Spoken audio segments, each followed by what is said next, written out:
massaged the right side of that number 5 car. Thus far, not complaining about the handling as Ron Fellows heads down the end of pit road. Well, see him coming into turn 10 right here. This is a great place to make a pass.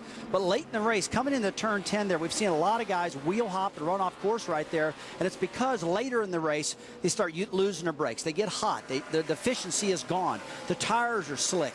It really gets to be a big problem into turn 10. It's about braking straight, and these things will slow down pretty good if you're straight and get all your braking done and then turn in. But if you try to drag the brake into the corner, Rusty, you're going to kill the tires. Whoa, and another spin on the 81 of Marie-Eve Dufault. So twice she has been around. That is a bit of a precarious position if she turns back out as she is right now. Hope nobody comes around the corner. Look out, boy. This could get ugly. Not a good idea. Oh, man, look out. No. Oh, this. He just gets clipped.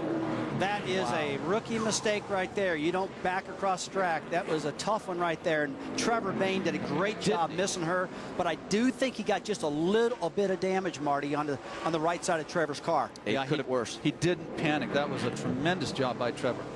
Full course caution, our first of the day. We'll go back and show you. And there is the damage on the 16. Flat right front tire. Yeah, I saw when he came by, he got clipped just a little bit. Doesn't look like a lot of damage. You see her spinning back here into the grass. She got a little bit of help. No yellow at this point. And then this is where it gets really testy as she moves back across the track. Yeah, she needed to turn the wheel all the way to right and sound right here. But that is one of the toughest spots, a blind right there. I mean, she's sitting there. These drivers can't see her coming around that corner. Look at this. Boy. Let's watch Trevor. Whoa! And finally, you see, and up here they use a blue flag for a corner-only situation, and then the yellow comes out when NASCAR says, okay, this is way too dangerous. It's about as good as that could have ended, folks. That was a recipe for disaster. Looked like Trevor nicked her, knocked her back over a little bit, and Brian Scott was able to follow through in the 11 car and not get any damage. But look at the right front of Trevor's car. A lot of smoke.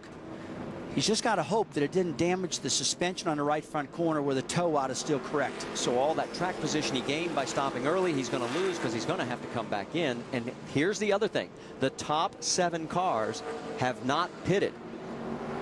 Pits are not open. The 6 is coming down with Ricky Stenhouse. Shannon? Yeah, guys, 2 Roush Fenway teammates planning to come down pit road right now. Trevor Bayne and Ricky Stenhouse Jr. Stenhouse Jr. right about lap 10 started to tell his crew that his brake pedal felt a lot longer than it did last week, and his brakes have really started to not catch as much as they want to. And they're actually running a more conservative brake package here this weekend because of the fact that he hasn't made very many road course starts, and they wanted him to make it to the end of the race. Remember, in the points race, Ricky Stenhouse, so another championship contender taking an early hit. Non-scheduled stop right here. This is a tough deal because anytime you pit under caution, when you come back out, you're going to be the back of the field, and this is not what he wanted. Take a look at Trevor Bayne, guys, coming down. The right front wheel looks pretty straight to me. He's got a flat tire, no doubt about it. He's going to have to beat out that fender, get some clearance, take some time, but I think he's going to be okay. So as he comes in, we'll show you one more look at Trevor Bayne as he was trying to nurse it back. Oh, had to do some off-roading to get back on track after the incident. He cut the right front tire because he clipped. Let me correct one thing. Jacques Villeneuve in 4th place has pitted. He stayed out, but everybody else in the top 7 has not yet come to pit road. Baseball's biggest stage, Albert Pujols and the Cardinals look to stay in contention for a division title when they take on the Cubs. It's the Cardinals and Cubs on ESPN Sunday Night Baseball. It's presented by Taco Bell at 8 Eastern. It's also available online at ESPN3.com. Under our first caution here at Montreal, Quebec, as the 81 of Marie-Eve Dufault got turned around, collected the 16 of Trevor Bayne, and the 6, our points leader coming in, Ricky Stenhouse, has had multiple trips to pit road. He is shown right now as the last car on the lead lap as he is hanging on to that position. And right now, the 2 of Elliott Sadler running in the 3rd position, but yet to make a pit stop is your new points leader. I saw Ricky right before he strapped into the race car. I said, I know this isn't your strength. Would you take a 10th place finish right now if I were to give it to you? He says, absolutely. I was wondering what you're going to say about that. There's your Nationwide Series points, 1st, 2nd, and 3rd, the way they shake out right now. Still a lot of time in this race. But, for example, Reed Sorensen, he was not in that lucky dog position. That's going to go to 39 of Luis Martinez. Sorensen was the second car, 1 lap down, so he is still 1 lap behind the race leaders. Here comes the 33 of Scott Speed, Allgaier, Sadler joining as well. So Jacques Villeneuve, who came in earlier, is going to inherit the race lead, unless he decides to stop again. Boy, do we have a mix of strategy here. This is confusing for me. I don't know about you guys, but it's going to get really interesting. We're going to get out of Rick. He's with the 2 team. Yeah, he was saying, Elliott Sadler was saying a little bit earlier that he needed more rear grip. They were also talking about saving fuel. What a great job he was doing in saving fuel. The goal here to put in 4 tires, put in some Sunoco fuel, no major adjustments. They were very happy with the way he was saving fuel. Jim? 4 tires and a full load of racing fuel for Scott Speed. His only race for Kevin Harvick Incorporated this year. Big audition game for Speed. He knows a good performance here will go a long way in securing a job for next year. Shannon. Well, there's Danica Patrick as she is making her first pit stop as well. And as we mentioned, that'll give Jacques Villeneuve the race lead as the rest of those cars that did not pit earlier. As we see the race off pit road, Elliott Sadler. In fact, we were talking with Elliott yesterday, and we were talking about the 20 road course specialists. He goes, I'm not in that list of 20, am I? And I said, not yet, but you're on the cusp. Elliott, he says, I'm trying. You're 21st. Yeah. That helps, okay? More repair work going on, the 16 of Trevor Bayne.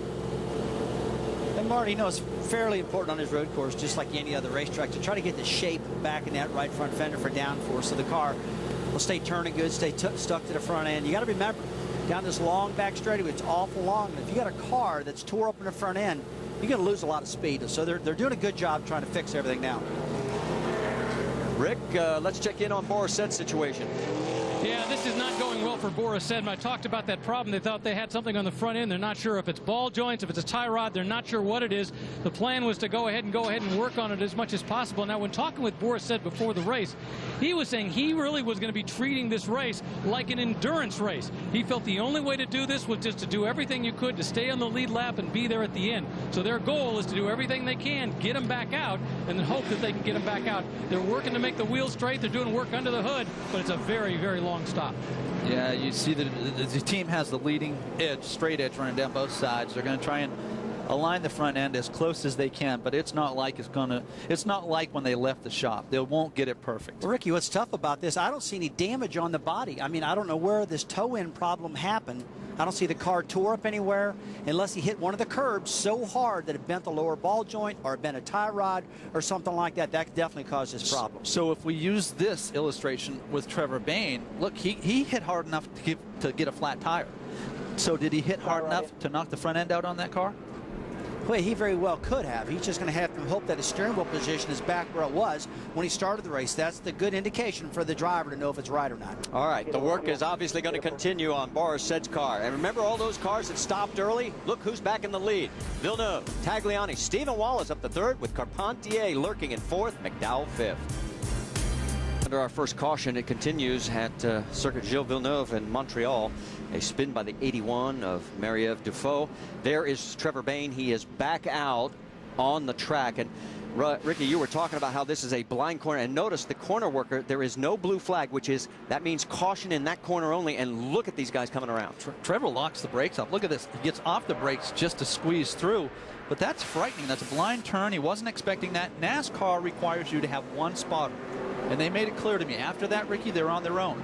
You could have as many as 4 or 5. Apparently, he doesn't have enough. Well, Trevor does not have enough. Let's listen on the radio, hear what he had to say. And I almost died. I got something on the right front torn off, but it's no wonder I didn't die from that. But that was the scariest moment of my life. So I think that goes back to the number of spotters. He was saying, where were you guys? Yeah, one thing we didn't hear right there, he said, where were you guys at? He was complaining about his spotter not calling him out, that there was a problem right there. We were talking off camera. I said, look, and Ricky and I were talking, Marty, that look, there's so many corners here, you can't cover every single corner. And obviously, in that particular corner, there was no spotter.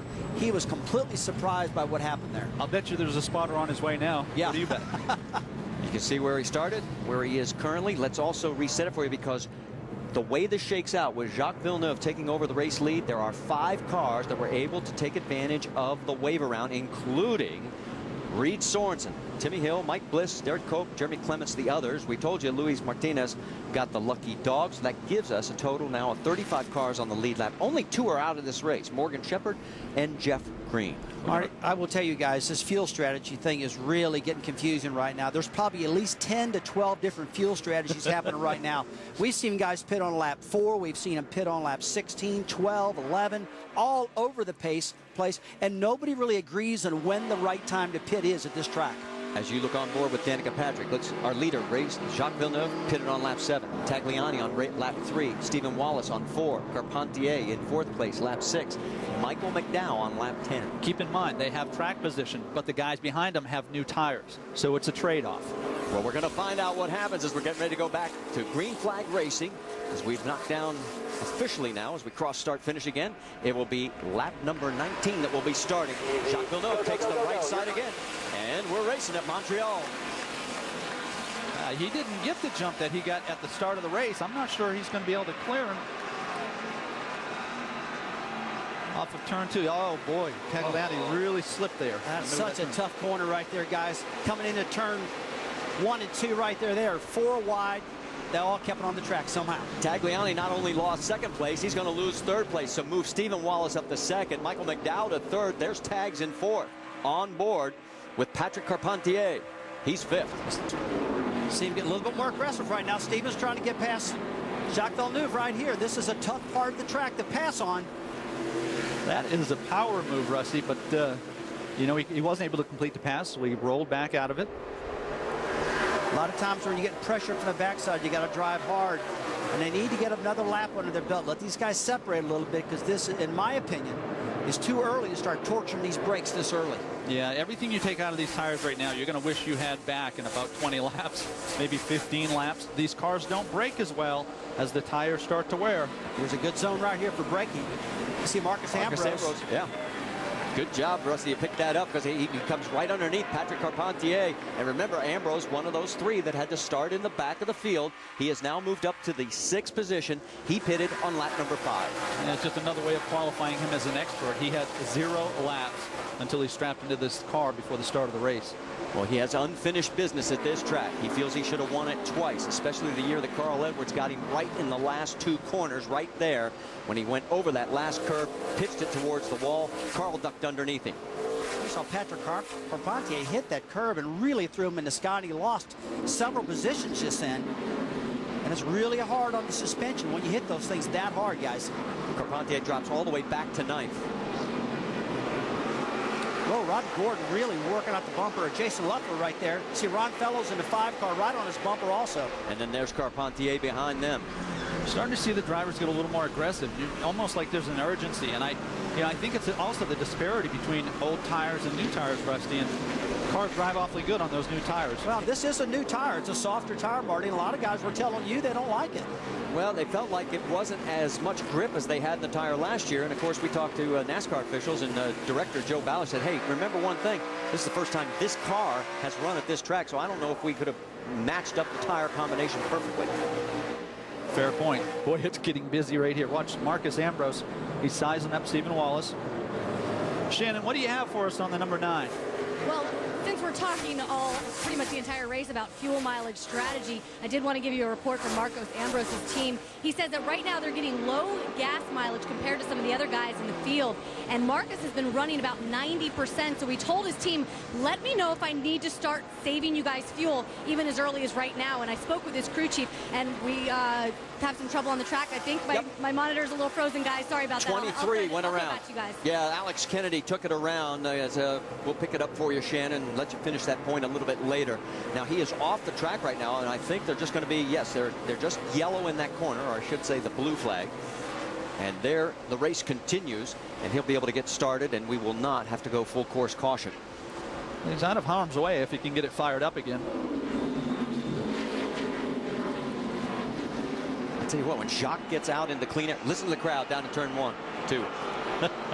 It is amazing. It reminds me of a Formula 1 race in different parts of the country where the fans really go crazy for their favorite driver that's from that area. And right here in Canada, they are really going crazy for these two. We just don't see that in the States, you know. Hey, listen, we've been treated this has been an outstanding experience, has it not? And it's been a wonderful weekend weather-wise, and we're seeing a great race. We've only got